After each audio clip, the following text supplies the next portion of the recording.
Capítulo 4. Meia hora depois, quando João Romão se viu menos ocupado, foi ter com o sujeito que o procurava e assentou-se defronte dele, caindo de fadiga, mas, sem se queixar, nem se lhe trair a fisionomia o menor sintoma de cansaço. Você vem da parte do Machucas? Perguntou-lhe. Ele falou-me de um homem que sabe calçar pedra, lascar fogo e fazer lajedo. Sou eu. Estava empregado em outra pedreira? Estava e estou na de São Diogo, mas desgostei-me dela e quero passar adiante. Quanto lhe dão lá? 70 mil réis. E ó, isso é um disparate. Não trabalho por menos. Eu, o maior ordenado que faço é de 50. 50 ganha um macaqueiro. Que ora, tenho aí muitos trabalhadores de lajedo por esse preço. E duvido que prestem. Aposto a mão direita em como o senhor não encontra por 50 mil réis quem dirija a broca, pese a pólvora e lasque fogo sem lhe estragar a pedra e sem fazer desastres. Sim, mas 70 mil réis é um ordenado impossível. Nesse caso vou como vim. Fica o dito por não dito. 70 mil réis é muito dinheiro. Cá por mim, entendo que vale a pena pagar mais um pouco a um trabalhador bom, do que estar a sofrer desastres, como o que sofreu sua pedreira a semana passada. Não falando na vida do pobre de Cristo que ficou debaixo da pedra. Ah, o Machucas falou-lhe no desastre? Contou-mo, sim senhor, e o desastre não aconteceria se o homem soubesse fazer o serviço. Mas 70 mil réis é impossível. Desça um pouco. Por menos não me serve. E escusamos de gastar palavras. Você conhece a pedreira? Nunca a vi de perto, mas quis me parecer que é boa. De longe, cheirou-me a granito. Espere um instante. João Romão deu um pulo à venda, deixou algumas ordens, enterrou um chapéu na cabeça e voltou a ter com o outro. E ande a ver, gritou-lhe da porta do frege que a pouco e pouco se esvaziara de todo. O cavouqueiro pagou 12 vinténs pelo seu almoço e acompanhou-o. Em silêncio, atravessaram o cortiço. A labutação continuava. As lavadeiras tinham já ido almoçar e tinham voltado de novo para o trabalho. Agora estavam todas de chapéu de palha, apesar das toldas que se armaram. Um calor de cáustico mordia-lhes os toutiços em brasa e cintilantes de suor. Um estado febril apoderava-se delas. Naquele rescaldo, aquela digestão feita ao sol fermentava-lhes o sangue. A machona altercava com uma preta que fora reclamar um par de meias, destrocar uma camisa. A Augusta, muito mole sobre a sua tábua de lavar, parecia derreter-se como sebo. A Leocádia largava de vez em quando a roupa, e o sabão para coçar as comichões do quadril e das virilhas, assanhadas pelo mormaço. A bruxa monologava, resmungando numa insistência de idiota, ao lado da marciana que, com o seu tipo de mulata velha, um cachimbo ao canto da boca, cantava toadas monótonas do sertão. Marica está marimbando. Marica está marimbando. Na passagem do riacho. Marica está marimbando. A Florinda alegre, perfeitamente bem com o rigor do sol, a rebolar sem fadigas, assoviava os chorados e lundus que se tocavam na estalagem e, junto dela, a melancólica senhora Dona Isabel suspirava, esfregando a sua roupa dentro da tina, automaticamente como um condenado a trabalhar no presídio, ao passo que o albino, saracoteando seus quadris pobres de homem linfático, batia na tábua um par de calças, no ritmo cadenciado e miúdo de um cozinheiro a bater bifes. O corpo tremia-lhe todo e ele, de vez em quando, suspendia o lenço do pescoço para enxugar a fronte e então um gemido suspirado subia-lhe aos lábios. Da casinha número 8 vinha um falsete agudo, mais afinado. Era a das dores que principiava o seu serviço. Não sabia engomar sem cantar. No número 7 Neném cantarolava em tom muito mais baixo, e de um dos quartos do fundo da estalagem saía de espaço a espaço uma nota áspera de trombone. O vendeiro, ao passar por detrás de Florinda, que no momento apanhava a roupa do chão, ferrou-lhe uma palmada na parte do corpo então mais em evidência. Não bula, hein? Gritou ela rápido, erguendo-se tesa. E dando com João Romão. Eu logo vi. Leva implicando aqui com a gente, depois vai se comprar. Na venda o safado rouba no peso. Diabo do galego. Eu não te quero, sabe? O vendeiro soltou-lhe nova palmada com mais força e fugiu porque ela se armara com um regador cheio de água. Vem pra cá se és capaz. Diabo da peste.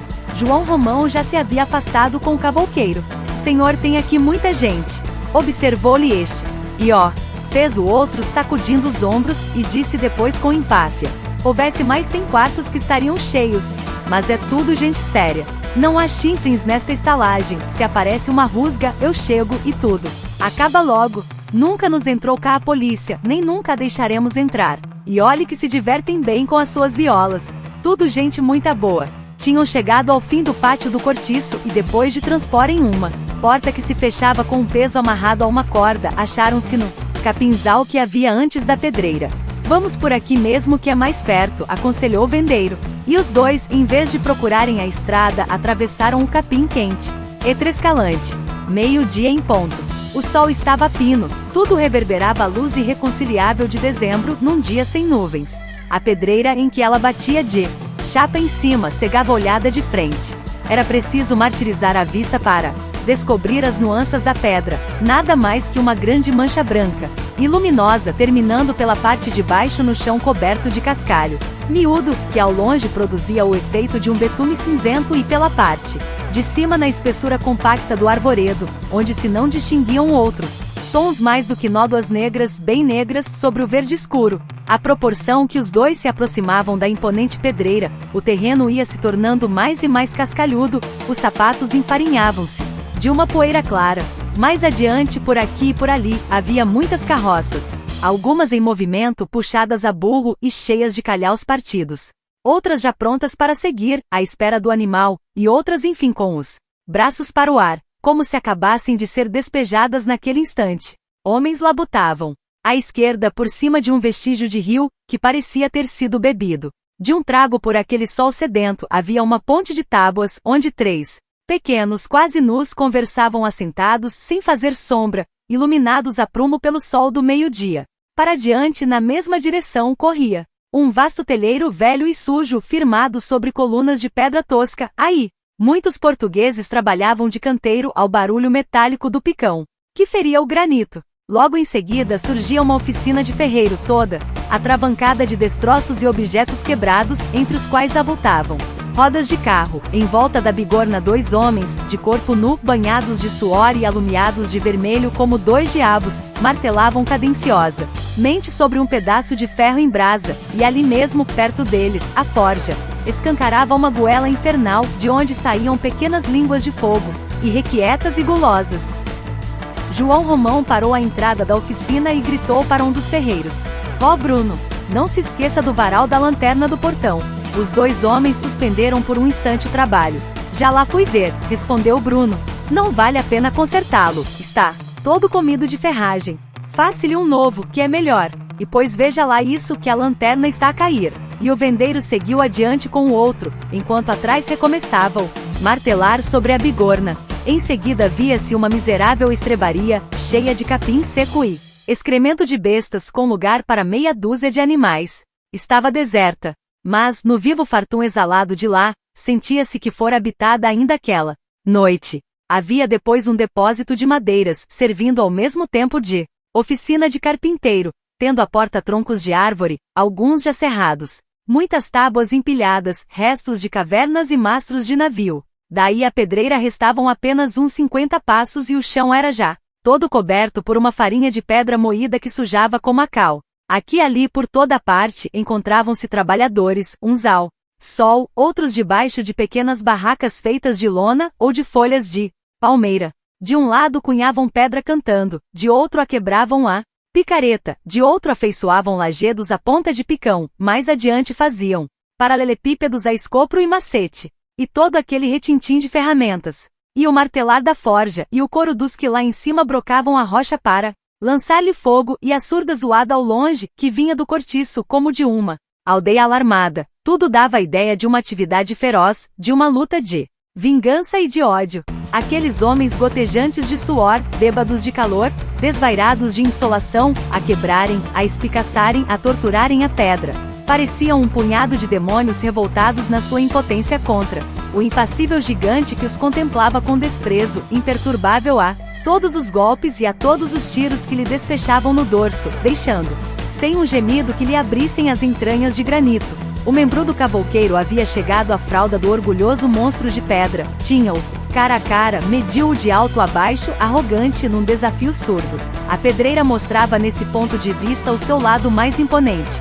Descomposta, com o escalavrado flanco exposto ao sol, erguia-se altaneira e desassombrada, afrontando o céu, muito íngreme, lisa, escaldante e cheia de cordas que mesquinhamente lhe escorriam pela ciclópica nudez com um efeito de teias de aranha. Em certos lugares, muito alto do chão, lhe haviam espetado alfinetes de ferro, amparando sobre um precipício miseráveis. Tábuas que, vistas cá de baixo, pareciam palitos, mas em cima das quais uns atrevidos pigmeus de forma humana equilibravam-se, desfechando golpes de picareta contra o gigante. O cavouqueiro meneou a cabeça com ar de lástima. O seu gesto desaprovava todo aquele serviço. Veja lá, disse ele, apontando para certo ponto da rocha. Olhe para aquilo. Sua gente tem ido às cegas no trabalho desta pedreira. Deviam atacá-la justamente por aquele outro lado, para não contrariar os veios da pedra. Esta parte aqui é toda granito, é a melhor, pois olhe só o que eles têm tirado de lá, umas lascas, uns calhaus que não servem para nada. É uma dor de coração ver estragar assim uma peça tão boa. Agora o que hão de fazer dessa cascalhada que aí está senão macacos? E brada aos céus, creia, ter pedra desta ordem para empregá-la em macacos. O vendeiro escutava-o em silêncio, apertando os beiços, aborrecido com a ideia daquele prejuízo. Uma porcaria de serviço, continuou o outro. Ali onde está aquele homem é que deviam ter feito a broca, porque a explosão punha abaixo toda esta aba que é separada por um veio. Mas quem tem aí o senhor capaz de fazer isso? Ninguém, porque é preciso um empregado que saiba o que faz. Que se a pólvora não for muito bem medida, nem só não se abre o veio, como ainda sucede ao trabalhador o mesmo que sucedeu ao outro. É preciso conhecer muito bem o trabalho para se poder tirar partido vantajoso desta pedreira. Boa é ela, mas não nas mãos em que está. É muito perigosa nas explosões, é muito em pé. Quem lhe lascar fogo não pode fugir senão para cima pela corda, e se o sujeito não for fino leva o demo. Sou eu quem o diz. E depois de uma pausa, acrescentou, tomando na sua mão, grossa como o próprio cascalho, um paralelepípedo que estava no chão. Que digo eu? Cá está. Macacos de granito. Isto até é uma coisa que estes burros deviam esconder por vergonha. Acompanhando a pedreira pelo lado direito e seguindo-a na volta que ela dava depois, formando um ângulo obtuso, é que se via quanto era grande. Suava-se bem antes de chegar ao seu limite com a mata. Que mina de dinheiro, dizia o homenzarrão parando entusiasmado, defronte do novo pano de rocha viva que se desdobrava na presença dele. Toda esta parte que se segue agora, declarou João Romão, ainda não, é minha. E continuaram a andar para diante. Deste lado multiplicavam-se as barraquinhas, os macaqueiros trabalhavam à sombra delas, indiferentes àqueles dois. Viam-se panelas ao fogo, sobre 4 pedras, ao ar livre, e rapazitos tratando do jantar dos pais. De mulher nem sinal. De vez em quando, na penumbra de um ensombro de lona, dava-se com um grupo de homens comendo de cócoras defronte uns dos outros, uma sardinha na mão esquerda, um pão na direita, ao lado de uma garrafa de água. Sempre o mesmo serviço mal feito e mal dirigido, resmungou o cavouqueiro. Entretanto, a mesma atividade parecia reinar por toda parte. Mas lá, no fim, debaixo dos bambus que marcavam o limite da pedreira, alguns trabalhadores dormiam à sombra, de papo para o ar, a barba espetando para o alto, o pescoço entumecido de cordoveias grossas como enxárcias de navio, a boca aberta, a respiração forte e tranquila de animal sadio, num feliz, pletórico resfolgar de besta cansada. Que relaxamento! Resmungou de novo o cavouqueiro. Tudo isto está a reclamar um homem teso que olha sério para o serviço. Eu nada tenho que ver com este lado, observou Romão. Mas lá da sua banda hão de fazer o mesmo. Olará. Abusam, porque tenho de olhar pelo negócio lá fora. Comigo aqui é que eles não fariam cera. Isso juro eu. Entendo que o empregado deve ser bem pago, ter para sua comida farta o seu gole de vinho, mas que deve fazer serviço que se veja, ou então rua que não falta por aí quem queira ganhar dinheiro. Autorize-me a olhar por eles. E verá. O diabo é que você quer 70 mil réis, suspirou João Romão. Ah, nem menos R$1. Mas comigo aqui há de ver o que lhe faço. Entrar para a algibeira. Temos cá muita gente que não precisa estar. Para quê? Tanto macaqueiro, por exemplo. Aquilo é serviço para descanso, é serviço de criança. Em vez de todas aquelas lesmas pagas talvez a 30 mil réis. É justamente quanto lhes dou. Melhor seria tomar 2 bons trabalhadores de 50 que fazem o dobro do que fazem aqueles monos e que podem servir para outras coisas. Parece que nunca trabalharam. Olhe, é já a 3ª vez que aquele que ali está deixa cair o escopro. Com efeito, João Romão ficou calado a cismar enquanto voltavam. Viam ambos, pensativos. E você se eu tomar, disse depois o vendeiro, muda-se cá para a estalagem? Naturalmente. Não hei de ficar lá na cidade nova tendo serviço. Aqui. E a comida forneço a eu? Isso é que a mulher é quem a faz, mas as compras saem-lhe da venda, pois está fechado o negócio. Deliberou João Romão convencido de que não podia por economia dispensar um homem daqueles.